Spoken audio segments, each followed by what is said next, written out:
காலங்கார்த்தால எழுந்து இது ஏன் குடிக்கிறீங்க? குடிக்கிறது தான் குடிக்கிறீங்க. இதோ மத்தவங்களை போல கொஞ்சம் தண்ணி கலந்தா குடிக்க கூடாதா? ராவா அடிச்சாலே கிக்கேறல, இதுல தண்ணி வரை கலக்க சொல்றீங்க. இதுக்காக இப்படி குடிச்சா நெஞ்சு எரியாதா? எரியிற நெஞ்சுக்கு இது ரொம்ப இதமா இருக்கும் ராமன். கண்ணா, எங்க அம்மா அடிக்கடி சொல்லுவாங்க, வீரா நீ வாழ்க்கையில நிம்மதியா இருக்கணும்னா அடுத்தவங்களுடைய பொண்ணு மேலேயும் பொருள் மேலேயும் பெண் மேலேயும் கை வைக்க கூடாது, கண்ணு வைக்க கூடாதுன்னு. நீ கண் மட்டும் வைக்கல, கையே வச்சுட்ட. அனுபவிச்சே ஆகணும். வாங்க போலீஸ் ஸ்டேஷன் போ. அது எப்படி சார்? வக்கீல் சார், ஆண்டவனுடைய கோர்ட்டுன்னு ஒண்ணு இருக்கு. அந்த கோர்ட்ல இந்த அண்ணாமலை ஜெயிப்பா, நிச்சயமா ஜெயிப்பா. இது அந்த திருவண்ணாமலை சிவ மேல சத்தியம். வர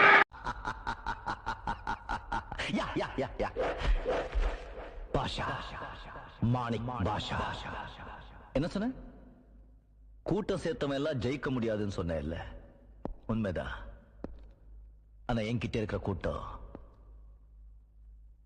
நான் சேர்த்த கூட்டம் இல்ல, அன்பாலே தானா சேர்ந்த கூட்டம். எந்த தனி சாம்ராஜ்யம், அன்பு சாம்ராஜ்யம். இதை யாராலையும் அழிக்க முடியாது. எனக்கு பெரிய பேராசையோ எதிர்கால திட்டங்களோ எதுவும் கிடையாது. என் மனசுக்கு எது சரியான பட்டம் படுறதோ அதை டக்குன்னு செய்றேன். இன்னைக்கு இப்படி இருப்பேரு நேத்து எனக்கு தெரியாது, நாளைக்கு எப்படி இருக்க போறேன் இன்னைக்கு எனக்கு தெரியாது. ஆனா பல பேர் சொல்றாங்க நான் அப்படி இருக்க போறேன் இப்படி இருக்க போறேன். நான் சொல்றேன், நம்மளை படிச்ச ஆண்டவனுக்கு ஒருத்தருக்கு தான் தெரியும் யாரே எங்கே எப்போ எப்படி வைக்கணும். நேத்து என்ன கூலியா வச்சிருந்தா இன்னைக்கு நடிகன் ஆக்கியிருக்கா, நாளைக்கு வீடு வாசல் சொத்து சுகம் இருக்கிறவ மட்டும் பணக்காரன் இல்ல. யாருக்கு நல்ல தகப்பன் தாய், நல்ல மனைவி, நல்ல குழந்தைகள், நல்ல நண்பர்கள் இருக்காங்களோ அவன் தான் உண்மையான பணக்காரன். எனக்கு எல்லாமே இருக்கு.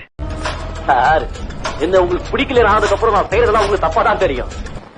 வேண்டாத பொண்டாட்டி கைப்பட்டாலும் குத்தும், கால் பட்டாலும் குத்தும். கண்ணனுங்களா, நான் முதல்ல எப்போதுமே வாங்கிக்குவேன், அப்புறம் தான் திருப்பி கொடுப்பேன். அன்பும் சரி, அடியும் சரி.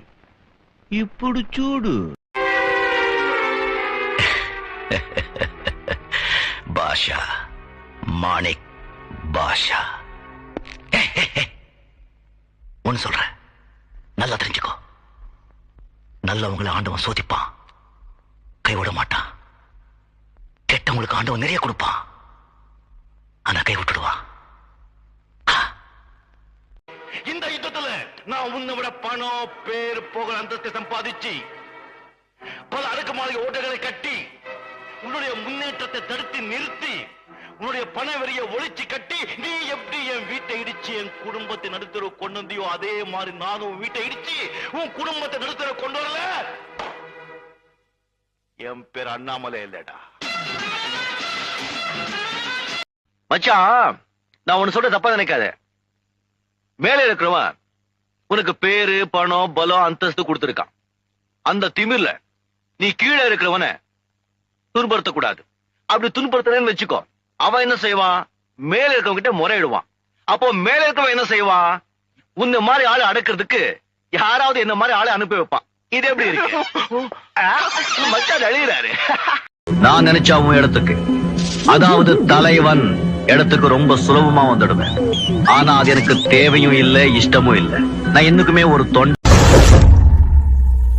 குறி வச்சா எற விழணும்.